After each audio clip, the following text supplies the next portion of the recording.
Hello students, welcome back on my channel. तो students, आज हम शुरू करने जा रहे हैं क्लास 10th बायोलॉजी का chapter life processes.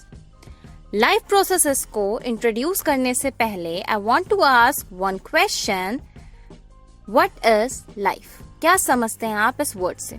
So students, जैसा कि हम सभी जानते हैं, अर्थ एक ऐसा प्लैनेट है जहां लाइफ है और हमारी अर्थ पर दो कैटेगरीज की चीजें एग्जिस्ट करती हैं और वो क्या है? लिविंग और नॉन लिविंग। और इन दोनों की क्या है? अपनी अपनी कैरेक्टरिस्टिक्स हैं। तो ये जो लाइफ वर्ड है, जिसका मतलब क्या है? जिंदा, वो डिफाइन करता है लिविंग थिंग्स को। So can you tell me how to decide whether the thing is alive और नॉट? कुछ तो कैरेक्टरिस्टिक्स होंगी। तो ये डिसाइड करने के लिए हमारे पास बहुत सारे क्राइटेरिया हैं, जैसे growth, response, metabolism, movement, reproduction etcetera. इसमें से कुछ कैरेक्टरिस्टिक्स ऐसी हैं जो हमें नॉन लिविंग थिंग्स में भी ऑब्जर्व हो जाती हैं। लेकिन डिफरेंस क्या है?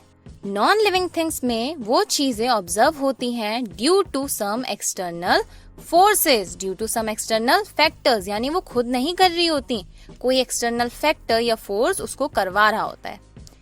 इसी वजह से नॉन लिविंग थिंग्स और लिविंग थिंग्स को आइडेंटिफाई करने के लिए हम कोई एक कैटेगरी को या कोई एक क्राइटेरिया के बेसिस पे नहीं आइडेंटिफाई कर सकते। ठीक है, फॉर एग्जाम्पल ग्रोथ।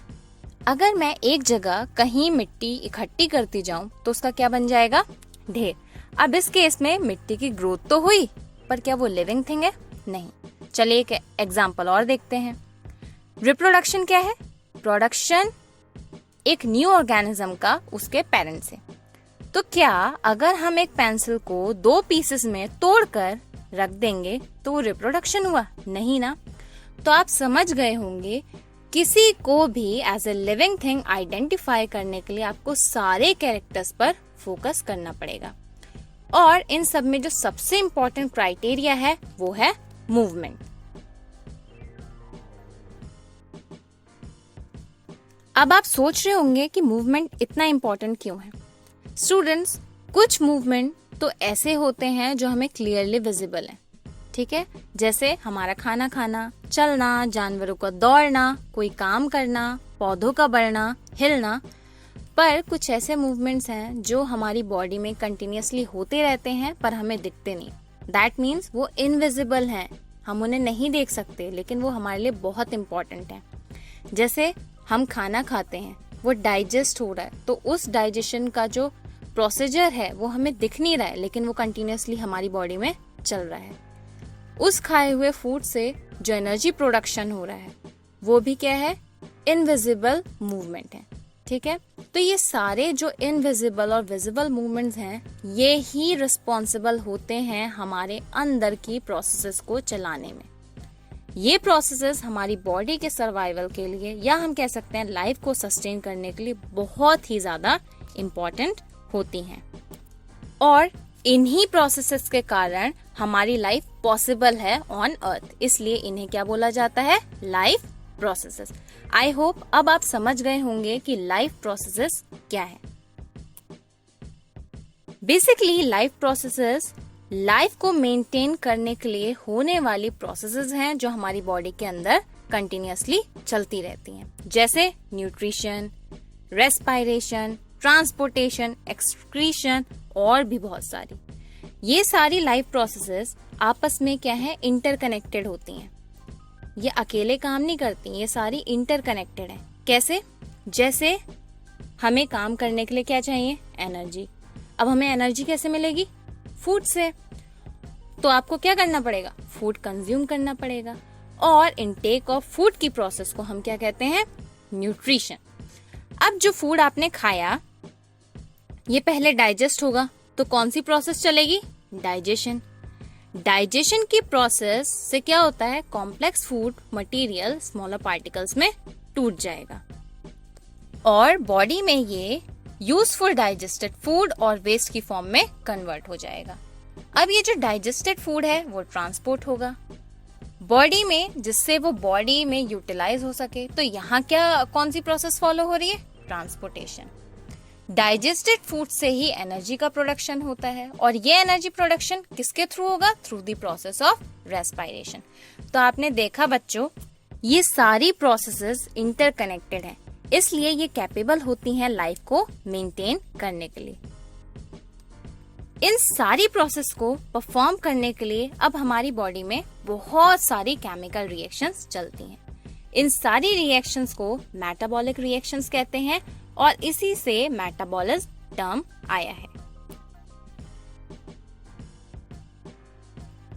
तो मेटाबॉलिज्म क्या हुआ? ये एक टर्म है जो हमारी बॉडी में होने वाली सारी केमिकल रिएक्शंस को डिफाइन करता है।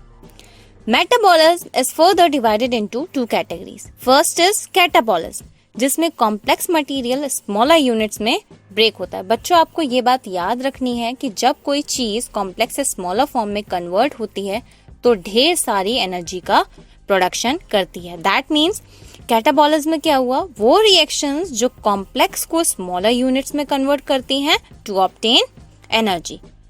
दूसरी कैटेगरी है एनाबॉलिज्म। ये वो रिएक्शंस हैं जो प्रोड्यूस करती हैं कॉम्प्लेक्स मॉलिक्यूल को स्मॉलर यूनिट से, और इस प्रोसेस में ये रिएक्शन यूटिलाइज करती हैं high amount of energy. That means ये बिल्कुल ऑपोजिट हैं किसके? कैटाबॉलिज्म के। तो हम कह सकते हैं कैटाबॉलिज्म में कॉम्प्लेक्स कन्वर्ट हो रहा है स्मॉलर में और यहाँ एनर्जी का जनरेशन हो रहा है। On the other hand anabolism में प्रोडक्शन हो रहा है फ्रॉम सिंपलर टू कॉम्प्लेक्स और यहाँ एनर्जी यूज हो रही है। अगर हम इनके एग्जाम्पल्स की बात करें, so best example for catabolism is respiration. इस प्रोसेस में क्या होता है? ग्लूकोज जो कि एक कॉम्प्लेक्स मॉलिक्यूल है, कन्वर्ट होता है सिंपलर यूनिट्स में जो कि क्या है? CO2 and H2O। और इस प्रोसेस में बहुत सारा एनर्जी का प्रोडक्शन होता है जिसे बॉडी दूसरे कामों में यूटिलाइज कर लेती है।